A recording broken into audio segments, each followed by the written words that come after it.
Partia Socialiste e Shqipërisë është konfirmuar forcë e parë politike në qarkun e Vlorës me 9 mandate deputetësh, një më shumë se mandati i kaluar, ndërsa Partia Demokratike Aleanca për Shqipërinë Madhështore është konfirmuar me vetëm 3 mandate deputetësh.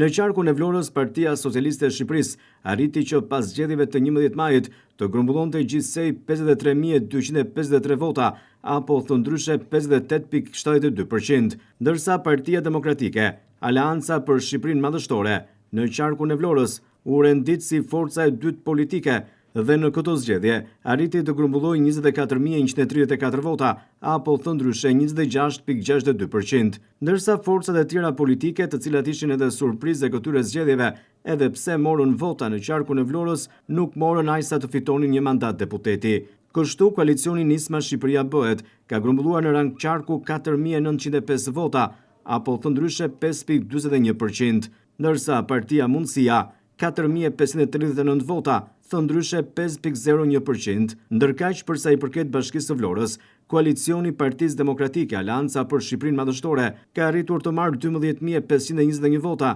25.23%, ndërsa Partia Socialiste 29.499 vota, 59.43%. Gjithashtu, Partia Socialiste edhe në Himar ka rezultuar forca e parë politike me 51.24% të votave, me 3.196 vota, kundrejt 2.370 të koalicionit Partia Demokratike Aleanca për Shqipërinë Madhështore. Në Delvin, Partia Socialiste, në fund të procesit të numërimit të votave për subjektet politike, ka arritur 2.545 vota, 58.57%, ndërsa Partia Demokratike Aleanca për Shqipërinë Madhështore 1.152 vota, 26.51%. Në finish, Partia Socialiste e Shqipërisë ka arritur të grumbullojë nga zgjedhjet e 11 majit 2.511 vota, 60.87%, ndërsa koalicioni Partia Demokratike Aleanca për Shqipërinë Madhështore 1.166 vota. Edhe në Sarand, Partia Socialiste është shpallur forca e parë politike